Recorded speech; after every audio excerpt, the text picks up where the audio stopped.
Қазына аралы 19 тарау. Ары қарай тағы да Джим Хокинс жалғастырады. Британ туын көрген бойда Бенган қолымнан шап беріп ұстай алды. Кілт тоқтап тұрған жеріне отыра кетті. «Әне, ана жерде сенің достарың шығар», деді ол. «Сөз жоқ солар». «Жоқ, қайта бүлікшілер шығар», дедім мен. «Мүмкін емес», деді ол. «Бұл аралда олжасыл джентльмендерден басқа тірі жан аяқ басып көрмеген. Осындай елсізде Сильвер тек қарақшылардың қара туын ғана көтерер еді. Бұл жөнінен менің тілімді ал. Мұндай істер жайында мен жақсы білемін. Бұлар сенің достарың. Сірә шайқаста сенің достарың жеңіп шыққан болса керек. Олар енді жағада, ескі шарбақ ішінде жайғасқан. Әуелде бұл ағаш шарбақты тұрғызған Флинт болатын.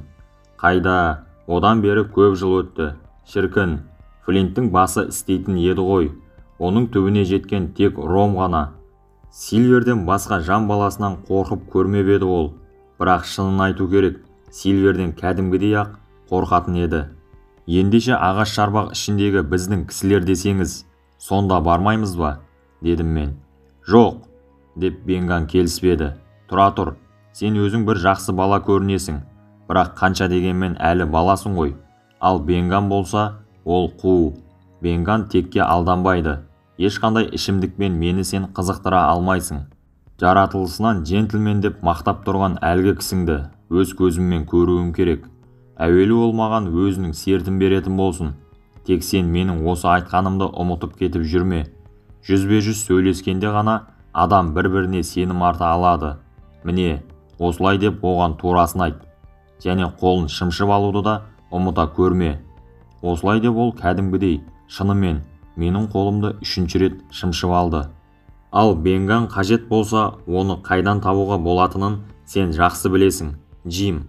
Бүгін қайда кездестірсең, сол жерден табасың. Және менімен сөйлесуге келетін кісінің қолында ақ жалау сияқты бірдемесі болғаны жөн. Және өзі жалғыз келсін. Осылай деп өзің түсіндіріп, турасын айт. Бенганның да бұлай етуінің себебі бар ғой, деп түсіндірерсің». «Жақсы», дедім мен. «Ойыңызды түсінгендей болдым. Қоятын бір шартыңыз болса керек. Сондықтан не Сквайрмен, не доктордың өзімен кездескіңіз келеді. Сізді бүгінгі кездескен жерімізден табамыз. Осы емес пе айтқыңыз келгені? Ал қай кезде орнымда болатынымды неге сұрамайсың? Қабылдау уақытым түс мезгілі мен 6 склянка соққанға дейінгі 2 аралық». «Жақсы, жақсы. Енді жүре беруіме бола ма? Әйтеуір ұмытпайсың ғой, иә?» деп ол күдігін жасырмай нықтай түсті. «Тек жүзбе-жүз сөйлескісі келеді де, және бұнысының себебі бар деп айт. Жарай ма? Ол екеуміз ер азаматтарша ашық сөйлессек дегенім ғой. Ал енді жүре бер, Джим», деді ол. Бұрынғысынша қолымнан мықтап ұстап жібермей тұрып. «Естіп тұрсың ба, Джим? Егер Сильверді кездестіре қалсаң, Бенганды ұстап бермейсің ғой әйтеуір. Ат құйрығына байлап сүйретсе де айтпайсың ғой. Ал енді қарақшылар жағаға шығып жайғасар болса, таңертең өзің айнып кетпейсің ғой, Джим». Оның сөзін зеңбіректің гүрс етіп атылған даусы бөліп жіберді. Зеңбірек оғы ағаш арасымен зу етіп асып өтіп, біз сөйлесіп тұрған тұстан 100 ярдтай жерге барып, құмға құлап түсті. Екеуміз екі жаққа қарай тұра қаштық. 1 сағат бойы аралда зеңбірек даусынан құлақ тұнды. Жолындағысын күл-талқан қылған зеңбірек оғы орман ішін алайда былайда тіліп түседі. Өзім бір ана жерге, бір мына жерге келіп жасырынған болам. Бірақ қайда барсам да зеңбірек оғы тура маған қарай ұшып келе жатқандай болады. Бірте-бірте бойымды жинап, біршама батылданайын дедім.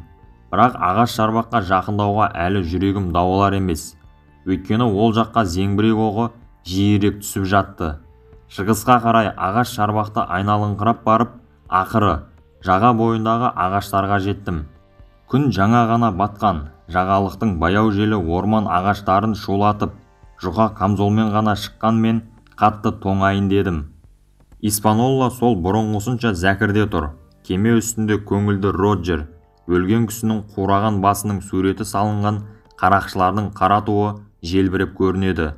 Кеме үстінен қызыл жалын бұрқ етіп бір көрінді де, зеңбіректің соңғы атылған дауысынан шыққан жаңғырық бүкіл аралға жайылды. Атқылау осымен аяқталды. Бұталардың арасына тығылып, шабуылдан кейінгі әбігерлерін бақылап жатырмын. Жағаның тура ағаш шарбаққа қарсы тұсында бірнеше адам балталап бірдемені қиратып жатыр. Біздің бейшара кішкене қайығымызды құртып жатыр екен. Мен оны кейін білдім. Алысырақта, өзеннің саға тұсындағы орман арасында үлкен от лаулайды. От пен кеменің арасына үзбей бір әрі, бір бері қайық қатынап жүр. Таңертеңгі қабағы түскен жабырқау матростар енді қайық ескенде айқайласып, күлісіп, бала ұқсап мәз боп сөйлеседі. Ром ішіп, көңілденіп алғандарын дауыстарынан ақ байқап отырмын. Ақыры ағаш шарбаққа баруға шын бел байладым. Өзім ағаш шарбақтан едәуір жырақта, бұғазды шығыс жақтан тұмшалап, су кейін серіккен кезде сонау Қаңқа аралына дейін созылып жататын құмдақ мүйісте отырған едім. Орнымнан түрегелдім де, мүйістің сонау алыс түкпіріндегі аласа бұталар арасынан жалғыздан жалғыз оңашаланып, біртүрлі бозғылдана, ағараңданып көрініп тұрған едәуір биік жартасты байқадым. Иә, мынау әлгінде Бенган айтқан ақ жартастың тап өзі болды ғой. Енді өзіме қайық қажет бола қалса, оны қайдан іздеп табатыным белгілі болды, дедім. Орманның шетін ала ілбіп келе жатқанмын. Бір кезде ағаш шарбақтың ең түкпіріндегі теңізден ең жырағырақ тұрған бұрышына келіп тап болғаным. Жолдастарымның мені көргендегі қуанғанын көрсеңіз. Бастан кешкендерімді айтып шығып, жан-жағыма көз салып отырмын. Ағаш үй түп-түгел қабырғалары да, төбесі мен едені де жонылмаған, қырналмаған қарағай бағаналарынан қиюластырылып істелініпті. Еденнің деңгейі құм үстінен кей тұстары тұтас 1 футқа, тіпті 1,5 футқа көтеріліп жоғары тұр. Кіре берісте көлеңкелік қалқан жасалыпты, ал қалқанның астымен су ағып жатыр. Үй ішінде дүние зат жоқтың қасы, тек бір бұрышта сандықша тәріздес темір торлы ошақтың жан-жағын қалқалап тас тақта тұр. От қанша лауласа да, осы тастан аспайтын көрінеді. Өзіміздің жаңа жолдасымыз Грей бетін таңып алыпты. Қарақшылар оны бетінен жарақаттапты. Ал қария Том Редруд жерленбеген. Тұла бойы тастай боп сіресіп, қатып, британ туын жамылған күйі қабырға түбінде әлі жатыр. Қол қусырып бостан-бос қарап отырсақ, ұнжырғамыз түсіп кетер еді. Бірақ капитан Смоллет бәрімізге де жұмыс тауып бере білді. Ол бізді қасына шақырып алып, 2 кезекші топқа бөлді. Бір топ доктор, Грей және мен. Екінші топқа Сквайр, Хантер және Джойс кірді. Күндіз бәрімізде сілеміз қатып шаршаппыз. Сонда да капитан бір-екеумізді орманға, отынға жұмсады. Екеумізге Редрудтың көрін қазуға бұйырды. Доктор аспаз болды. Мені есік алдына күзетші жасады. Ал капитанның өзі бір топтан екінші топқа барып, бәріміздің де көңілімізді аулап, көмектесумен жүрді. Доктор түтіннен қып-қызыл боп, жасаураған көздеріне дамыл бермек боп, ауық-ауық есік алдына шығып, таза ауа жұтып, менімен 1-2 ауыз сөз қақтығыстырып кетеді.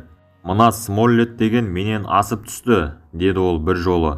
Ешкім зорламай, өзім мойындап тұрсам, шынында да солай шығар я, Джим. Тағы бірде үнсіз біраз тұрды да, мойнын бұрып, бетіме сынай қарап. Әлгі Бенган деген кісінің өзіне сенуге болатын адам ба? Деп сұрады. Білмеймін, сер, дедім мен. Аздап миы ауыспаса қайтсын. Ауысса ауысуы да мүмкін, деді доктор. 3 жыл бойы елсіз аралда жалғыз тұрса, тырнағын сорудан басқа кәсібі болмаса, ондай адамның миы ауыспай қайтушы еді. Ондай адам біз екеуміздей бола алмайды, Джим. Адам дегеннің жаратылысының өзі сондай ғой. Ірімшік жеуді арман етеді дедің бе сен? Иә, сер, дедім мен. Жарайды, Джим, деді ол. Көрдің бе, тәтті жеуді ұнатудың да пайдасы тиді. Сен осы менің шақшамды көргенің бар ма? Ал бірақ одан темекі шеккенімді көрген жоқсың. Шақшамда темекі емес, бір кесек пармезен, итальян ірімшігі жататын. Сол ірімшікті біз енді Бенганға береміз. Кешкі асымызды ішер алдында біз қария Томды құмға көміп, жерлеп, сәл уақыт бас киімімізді шешіп тағзым еттік. Орманнан тау төбе етіп отын жинап әкеліп едік, бірақ капитан оны да қанағат тұтпады. Өздеріңді ертең жұмысқа жекпесе болмайды екен, деді ол басын шайқап. ысталған шошқа етін жеп, бір стаканнан ыстық шарап ішіп, капитан, сквайр және доктор үшеуі ақылдасуға кетті. Бірақ сірә ойларына ұтымды бірдеме орала қойды ма екен? Азық-түлігіміз тым аз, көмек келуіне көп бұрын-ақ аштан өлетініміз сөзсіз. Біз үшін шығар жол біреу ғана, қарақшыларды неғұрлым көбірек өлтіруіміз керек. Олардың қара толарын жыққанша, немесе Эспанолаға мініп ашық теңізге шыққанша өлтіре беру керек. 19 еді, содан қазір 15-і қалды. Олардың да екеуі жаралы, ал зеңбірек қасында оқ тиген біреуі егер өліп тынбаса, қайткенде де ауыр халде жатса керек. Өз адамдарымыздың аман болуын мұқият қадағалап, сенімді екі одақтасымыз бар екенін, бізге Ром мен ауа райы көмектесетінін есімізде ұстанғанымыз жөн. Ром пайдасын қазірдің өзінде ақ тигізе бастады. Қарақшылар бізден жарты мильдей жерге орналасқан, бірақ соның өзінде де түннің бір уағына дейін олардың ән салып, айқай-шу шығарып жатқаны жақсы естіліп тұрады. Кешікпей ауа райы да пайдасын тигізе бастайды, деп доктор басындағы паригімен серт етті. Қарақшылардың лагері батпаққа тиіп тұр, дәрі-дәрмек атымен жоқ. Бір аптадан кейін-ақ тең жарымын безгек баудай түсіреді, деді ол. Сонымен, деді доктор, бізді салған жерден жаһаннамға жіберіп үлгермесе, кейін олар өздері ақ қуана-қуана аралды тастай қашып кемеге оралулары тиіс. Қолдарында кеме болғасын-ақ ескі кәсіптеріне ауысып, теңізге шығып, тонаушы болуларына әрқашанда мүмкіндіктері бар емес пе? Деді доктор Левси. Бұл қарауымдағы кемемнен тұңғыш рет айырылып қалуым, деді капитан Смоллет. Мен әбден сілем қатып шаршаған екенмін. Әрі аунап, бері аунап, көпке дейін ұйықтай алмай жаттым. Содан бір кезде қатып ұйықтап кетіппін. Айқай-шу шыққанға оянып кетсем, жұрттың бәрі әлде қашан тұрып, тамақтанып, көп етіп отын жинап қойыпты. Ақ жалау көтеріліп келеді, деді біреу. Сол бойда таңырқаған екінші дауыс естілді. Сильвердің өзі екен. Мен ұшып түрегелдім де, көзімді уқалап жіберіп, қабырғадағы мылтық ататын тесікке жүгірдім. Шынында да ағаш шарбақ жанына екі адам келді. Біреуі ақ шүберекті олай да бұлғайды. Ал екіншісі, бұл басқа ешкімде емес, Сильвердің дәл өзі боп шықты. Қыңқ етпестен оның қасында тұр. Уақыт әлі тым ерте болатын. Таңертеңгілік кездің тап осындай салқын болғанын бұрын-соңды көрген емеспін. Суық етімнен өтіп, сүйегіме жеткендей. Аспан шайдай ашық, жарқырап тұр. Ағаштардың ұшарбастары шығып келе жатқан күн сәулесімен қызғылттанып көрінеді. Бірақ төменде, қасындағы серігімен бірге Сильвер тұрған жерде әлі де қап-қараңғы боп көлеңке жатыр. Олардың аяқтарының астынан батпақ бетінен түні бойы ұшқан буда аппақ тұман боп аспанға көтеріліп келеді. Түннің өте салқын болуы және үнемі тұман түсіп тұруы бұл аралдың екі бірдей аяқбас дерті болса керек. Сөйтіп арал дымқылды, безгекті, кесапатты жер болып шықты. Әр қайсың өз орындарыңа барыңдар, деді капитан. Бұлар бір айла ойлап тапқан болды. Сол үшін ан-су ішуге бармын. Бұдан кейін ол қарақшыларға қарап сөйледі. Кім бұл келе жатқан? Тоқтай қалыңдар, әйтпесе атамыз, деп айқайлады. Біз ақжалаумен келдік, деп Сильвер де айқайлап жатыр. Капитан есік алдындағы көлеңке қалқанға шығып, жау оғынан қауіпсіз болу үшін тасада тұрды. Біз жаққа қарап кейін бұрылып, бұйрық та беріп жатыр. Доктордың отряды, мылтық ататын тесіктерге барып, сақшылыққа тұрыңыздар. Доктор Левси, солтүстік қабырғаға баруыңызды өтінем. Джим, шығыс қабырғаға, Грей, батыс қабырғаға барыңыздар. Екінші кезектегілер, мылтықтарыңызды оқтаңыздар, тез қимылдаңыздар және сақ болыңыздар. Бұдан кейін ол қайтадан қарақшыларға қарай бұрылып сөйледі. Ақ жалаумен келгенде бізден не қаламақсыздар? Деп айқайлады ол. Бұл жолы Сильвер емес, екінші қарақшы жауап қатты. Сэр, сіздердің борттарыңызға көтеріліп, капитан Сильвер сіздермен шарт жасасқысы келеді, деп айқайлады ол. Капитан Сильвер дедіңіз бе? Мен өзім ондай капитанды естіген емеспін. Ол кім еді өзі? Деп сұрады капитан. Біз капитан Смоллеттің, бәсеңірек дауыспен: «Қарай көріңіздер, капитан болып та үлгеріпті, шені тым тез өскен екен» дегенін естідік. Ұзын тұра Джон өзі жауап қатты: «Бұл мен ғой, сэр. Сіз қашып кеткеннен кейін, сэр, біздің бейшара жігіттер мені өздерінің капитан етіп сайлап еді». Қашып кеткеннен кейін деген сөздерді ол ерекше бір екпінмен айтты. «Бірақ біз сіздерге қайтадан бағынуға әзірміз. Тек қоятын белгілі бір шарттарымыз бар. Егер бізбен келісімге келетін болсаңыз, бағынамыз. Ал әзірше капитан Смоллет, мені аман-есен қайтарамыз. Ағаш шарбақтан ұзап кеткенше оқ атпаймыз деп уәде берсеңіздер екен». «Сізбен сөйлесуге менің ешқандай зауқым болып тұрған жоқ», деді капитан Смоллет. «Ал егер нағыз сөйлескіңіз келсе, бері таман келіңіз. Бір сұмдық ойлап, опасыздық істер болсаңыз, онда бізге ренжімейтін боласыз». «Осы айтқаныңыздың өзі де жетіп жатыр, капитан», деп ұзын тұра Джон көңілдене түсті. «Бір ауыз сөзіңіздің өзі де жеткілікті ғой. Сіздің джентльмен екеніңізді білемін ғой, капитан. Айтсаңыз-ақ, оған шүбәсіз сенуге болады». Ақ жалау ұстаған кісінің Сильверді тоқтатып жібермеуге тырысқанын біз көріп тұрмыз. Оған таң қалатындай ештемесі жоқ еді. Өйткені капитан олармен онша сыпайы сөйлесіп тұрған жоқ. Бірақ Сильвер оған қауіп бар деп ойлаудың өзі де сорақылық қой дегендей, иығын қағып, күліп қана жауап қатты. Ол ағаш шарбаққа жақындап келіп, алдымен ішке қарай балдағын лақтырып түсірді де, содан кейін оп-оңай, теп-тез, өзі де тырмысып шығып, секіріп түсті. Шынымды айтайын, осының бәріне аузымды ашып қараймын деп, өзімнің сақшылық міндетімді атқаруды мүлде есімнен шығарыппын. Шығыс жақ қабырғадағы мылтық ататын тесікті, яғни өзімнің күзет орнымды жайына тастап, капитанның желке тұсына кеп тұрып алыппын.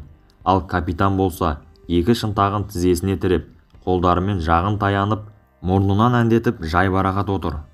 Сильверге шарбақ ішіндегі кішігірім төбенің бөктерін бойлап жоғары көтерілу азаппен тең болды. Өзінің балдағымен ол сусылдаған құм басқан құлама бөктерде қайранға кептелген кемедей, тіпті дәрменсіз екен. Бірақ бәріне де сабырлылықпен, үнсіз төзіп, капитанның алдына дейін өзі келіп, асқан биязылықпен әскери сәлем берді. Үстіне ең тәуір киімін киіпті, толып жатқан жылтырақ жез түймесі бар. Тізесінен келетін ұзын көк шекпен киіпті. Басында жұқа, нәзік кестелермен көмкерілген, желкесіне қарай шалқайта киген қалпағы бар. «Иә, жарқыным, сіз екенсіз ғой», деді капитан басын көтеріп. «Отырыңыз». «Капитан, үйге кіргізсеңіз етті. Мынандай таңертеңгілік салқынға». «Сэр, құмға отырғым келмей тұр», деп ұзын тұра Джон жалына сөйледі. «Сильвер, адал өмір сүрсеңіз, қазір өзіңіздің камбузыңызда отырар едіңіз», деді капитан. «Өзіңіз емес пе кінәлі? Ал осы келгеніңізде, кемедегі аспаз ретінде келсеңіз, сізбен жөн сөйлесуіме болады. Ал егер капитан Сильвер ретінде, бүлікші, қарақшы ретінде келсеңіз, онда менен дар тозағынан басқа ештеме күтпей-ақ қойыңыз». Жарайды, капитан», деді аспаз құмға отырып жатып. «Тек кейін орнымнан тұрарда қол ұшын берерсіз. Жалпы өздеріңіз жаман жайғаспапсыздар. Әй, мынау Джим бе? Әй, қайырлы таң, Джим. Доктор, саулығыңызға құлдық. Өзі бәріңіз тату отбасындай түгел жиналыпсыздар ғой. Бұл сөзімнің сірә артықшылығы жоқ шығар. Жарқыным, келген жұмысыңызға көшіңіз», деп капитан бөліп жіберді. «Жай келіп пе едіңіз, сөйлей беріңіз». «Айтуыңыз дұрыс-ақ, капитан Смоллет», деді Сильвер. «Бәріне маңыздысы әрине жұмыс қой. Шынымды айтайын, бүгін түнде сіздер қулықтарыңызды асырдыңыздар. Кісілеріңіздің біреуі кім болса да ганшкукпен соғуға шебер екен. Содан менің адамдарымның қайсы бірі, жоқ қайсы бірі емес-ау, тіпті шетінен бәрі де қатты шошынып, зәрелері жоқ. Шынымды айтсам, мен өзім де қайранмын. Шарт жасасуға келуім де мүмкін соның әсері шығар. Бірақ капитан, өтірік айтсам, найзағай ұрсын. Мұны екінші қайтара істеуге жол бермейтініміз анық деп біліңіз. Барлық жерге күзетші қойып, ромды да шамалап бермекпіз. Сіздер мүмкін бәрі қиырай мас болды деп ойлаған шығарсыздар. Жоқ, сенсеңіз ит жетсілем қатып, шаршағаным болмаса, Мен тіпті де мас емес едім. Әттең, 1 секунд бұрынырақ оянғанымда сіздер құтыла алмайтын едіңіздер. Жүгіріп жетіп келсем, ол әлі тірі екен. Сонымен, деді капитан Смоллет сабырлы, салқын қалпын бұзбастан. Сильвердің бұл айтқандары капитан үшін жұмбақ болатын. Бірақ ол қыңқ етіп сыр білдірмеді. Бірақ мен өзім бірдемелерді түсініп қалған сияқтымын. Есіме Бенганның соңғы сөздері түсті. Сірә, ол түнде от қасында мас болып, қирап жатқан қарақшылардың лагеріне барғаны ғой. Енді жаудың 14-і ғана тірі қалды. Мұны білуім өзімді көңілдендіріп, селпілдіріп тастады. Айтайын дегенім, деп бастады Сильвер. Мақсатымыз қазына болғандықтан, біз оны әрине таппай қоймаймыз. Ал сіздерге бас сауғалау керек. Бұған толық хақыларыңыз да бар. Және карта сіздерде ғой, солай емес пе? Болуы да мүмкін, деді капитан. Сіздерде карта бар екенін жақсы білем, деп ұзынтұра Джон сөзін жалғастыра түсті. Тек менімен салқын қанды сөйлесуіңізге таңым бар. Бұдан сізге түсер пайда жоқ. Бізге керегі карта ғана. Ал сіздердің бастарыңызға ешқандай жаман ойым болмасына сөз берем. Жарқыным, осы сандырақтағаныңызда жетер, деп капитан бөліп жіберді. Ондайыңызға сене қоятын кісіңіз мен емес. Ниет пиғылыңызды айна қатесіз-ақ түсінгенбіз. Бірақ қорқа қоймадық. Қолыңыз тым қысқа көрінеді. Капитан оған жайбарақат бір қарап, аспай-саспай кальянына темекі нығырлады. Әлгі Грей болмағанда, дей бастап еді Сильвер. Мистер Смоллет қатты ақырып жіберді. Тоқтатыңыз, Грей маған ештемеде айтқан жоқ. Мен одан тіпті ештемеде сұрағаным жоқ. Тіпті жасырмай-ақ қояйын. Мен қолымнан келсе, сізді де, оны да, бүкіл осы қарғыс атқыр аралды да, тасталған қылып, күлдеріңізді көкке ұшырар ем. Міне айналайын. Білгіңіз келсе сіздердей қарақшылар туралы пікірім осы. Капитанның кенет ашуға болуға қалғаны Сильверге ұнай түсті. Мейліңіз білсін, дей салды ол. Не ойласаңыз да мейліңіз білсін. Оған тиым салайын деп отырған мен жоқ. Капитан, темекі шеккіңіз келген сияқты еді. Рұқсат етсеңіз, мен де шегерем. Кальянына нығыздап темекі толтырып, ол да темекі шекті. Екі ер адам бір-біріне көз алмай қарағыштап, бірде үнсіз темекілерін сорғыштап, бірде түкіріп тастау үшін ілгері еңкейіп, ұзақ отырысты. Бұлай арбасуларын анадайдан көру, театр ойынында отырғандай тіпті қызық болады екен. Шарттарымыз мынадай, деп ақырында Сильвер. Қазынаны табуымыз үшін бізге картаны бересіздер. Біздің бейшара теңізшілерімізді тасадан атып, немесе ұйықтап жатқан жерлерінде басын жаруларыңызды қоясыздар. Осыған келіссеңіздер, қай таңдағандарыңызды алуларыңыз үшін ұсынатын екі жолымыз бар. Бірінші жолымыз қазынаны тиеп болғаннан кейін кемеге оралуларыңызға мүмкіндік береміз де, кейін аман есен әйтеуір бір жағаға апарып түсіріп кетеміз. Бұл айтып отырғаным имандай шыным деп біліңіз. Матростарымның көбі сіздерге тістерін қайрап жүр. Сондықтан бұл жол сіздерге ұнамас та. Ендеше екінші жол ұсынбақпын. Сіздерді осында, аралда қалдырамыз. Азық түлікті қақ жарып, бірдей етіп бөлеміз. Және бірінші кездескен кемені сіздерге жіберемін деп уәде ете алам. Менің ақылымды алсаңыз, осы шарттарға келіскендеріңіз жөн. Бұдан артық ұтатын ештемелеріңіз де жоқ. Ана жақтағылар үйдегі адамдарыңыздың бәрі де, деп ол даусын көтеріңкіреп сөйледі. Менің айтқандарымды естіген шығар, деп ойлаймын. Өйткені жалғыз сізге емес, бәріңізге арнап айтқаным ғой. Капитан Смоллет орнынан тұрып, кальянындағы темекі күлін сол жақ қолымен қағып түсірді. Бар болғаны осы ғана ма? Деді ол. Ақтық сөзім осы, өтірік айтсам найзағай ұрсын, деп жауап қатты Джон Сильвер. Егер бұны қабыл алмасаңыз, біліп қойыңыз, келесі жолы мен сөйлеспеймін. Менің орныма мылтық сөйлесетін болады. Өте жақсы, деді капитан. Енді менің сөзімді тыңдап көріңіз. Егер қаруларыңызды тастап, бір-бірлеп осында келер болсаңыз, онда мен аяқ қолдарыңызды бұғаулап, Англияға жеткізіп, әділ сотқа берем, деп міндетіме алған болар ем. Ал бұған келіспесеңіздер, естеріңізде болсын. Менің атым Александр Смоллет болады. Мен өзім мына британ туының астында нық басып тұрған кісімін. Және бәріңізді шетіңізден, жаһаннамның түбіне жіберетін де, осы менмін. Біліп қойыңыз, қазынаны сіздер таба алмайсыздар. Кемеге мініп кетуде қолдарыңыздан келмейді. Өйткені араларыңызда кеме жүргізе білетін адам жоқ. Тіпті өздеріңіздің соғысуда қолдарыңыздан келмейді екен. 5 адамдарыңыз жалғыз Грейге әлі келген жоқ. Ол бәрінен оп-оңай құтылып кетті. Капитан Сильвер, кемеңіз балшыққа белшесінен батқанда да жаман батты деп біліңіз. Және жуық арада одан шыға алмайсыздар. Бұдан кейін және мұндай жөн сөз естимін деп те ойламаңыз. Ал келесіде тағы да кездесер болсақ, жалғыз оқпен ту сыртыңыздан жұлыныңызды үзбесем көрермін. Енді тезірек тайып отырыңыз. Қарағым, кідірмегеніңіз абзал. Сильверді ашу қысып, көзі шатынап шарасынан шыға жаздады. Кальяннан темекі күлін қағып түсірді. Түрегелейін, қолыңызды беріңізші, деді қаттырақ дауыстап. Қолымды бермеймін, деді капитан. Қолын берер кім бар екен, деді Сильвер ақырып. Ешқайсымыз орнымыздан да қозғалмадық. Боқтық сөздерді жаудыра түсіп, Сильвер кіреберіске дейін жорғалап жетті. Содан ұстап, тартып барып орнынан тұрды. Ағып жатқан бұлаққа түкіріп жіберді. Мен үшін сіздер де бір, мына түкірігім де бір, деді ол айқай салып.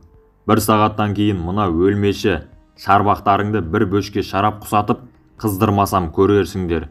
Күліп қалыңдар, найзағай түскірлер, күліп қалыңдар. 1 сағаттан кейін басқаша күлетін боларсыңдар.